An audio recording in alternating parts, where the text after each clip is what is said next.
రాష్ట్రానికి ఒక రాజధానియే లేకుండా పోయిన సమయంలో అమరావతి మన రాజధాని కట్టుకునే నిర్మించుకునే ఈ సమయంలో ఇలా అమరావతికి వ్యతిరేకంగా మాట్లాడిన ఏ మాట కూడా క్షమించరాని. అసలే ఒక రాజధాని లేకుండా బాధపడుతున్న ఆంధ్ర రాష్ట్రానికి ఇది మరో దెబ్బ లాంటిది. మరి అలాంటప్పుడు అమరావతి మనకంత ముఖ్యమైనప్పుడు, ఆంధ్ర రాష్ట్రానికి ఒక రాజధాని అంత ముఖ్యమైనప్పుడు ఇలాంటి వ్యాఖ్యలు చేయడాన్ని కాంగ్రెస్ పార్టీ ఖండిస్తుంది.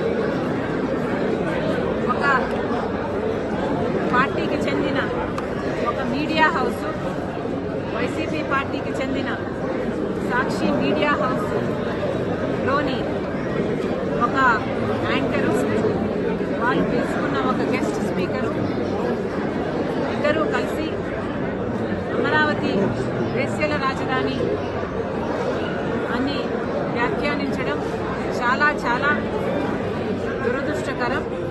ఎవరైనా ఖండించాల్సిన విషయమే. కాకపోతే నాకు ఇక్కడ అర్థం కాని విషయం ఏమిటి అంటే,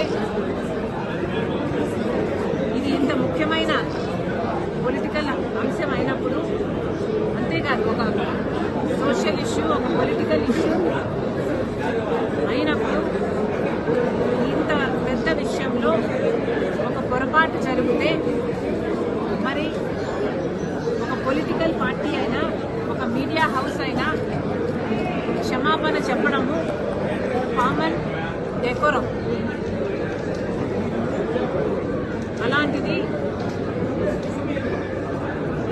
మీడియా హౌసే ఒక పొలిటికల్ పార్టీకి చెందినప్పుడు ఆ మీడియా హౌస్ చేసిన కొన్ని వ్యాఖ్యల వల్ల కోట్ల మంది ప్రజలకు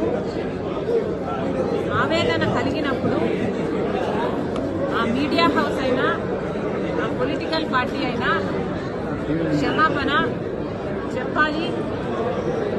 మరి ముఖ్యంగా సాక్షి మీడియా హౌస్ నడుపుతున్న భారతిరెడ్డి గారు సాక్షి మీడియాలో ఇంకా ఘోరం జరిగింది కాబట్టి మీరు క్షమాపణ చెప్పడంలో తప్పు లేదు, అది మీ బాధ్యత.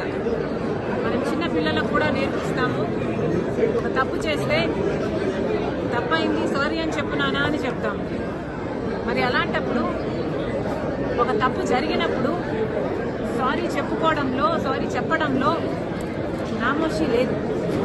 మరి ముఖ్యంగా ఇది ఒక పొలిటికల్ పార్టీకి చెందిన మీడియా హౌస్, అంటే జగన్మోహన్ రెడ్డి గారి వైసీపీ పార్టీకి చెందిన మీడియా హౌస్ అయినప్పుడు జగన్మోహన్ రెడ్డి గారు క్షమాపణ చెప్పడంలో కూడా తప్పు లేదు. ఇంతమంది మనోభావాలను ఇంత ఆవేదనకు గురి చేశారు. జగన్మోహన్ రెడ్డి గారు తప్పైపోయింది, మా ఉద్దేశం అది కానే కాదు, క్షమించండి అనడంలో తప్పు లేదు. మరి వారు ఎందుకు సంకోచిస్తున్నారో, వారికి ఎందుకు ఇది నామోషిగా అనిపిస్తుందో నాకైతే అర్థం కావటం లేదు. సజ్జల రామకృష్ణారెడ్డి దాన్ని సమర్థించారు. ఈ న్యూస్ అప్డేట్ లేదు, కానీ నాకు చాలా ఆశ్చర్యం వేస్తుంది. కానీ నాకు చాలా ఆశ్చర్యంగా ఉంది.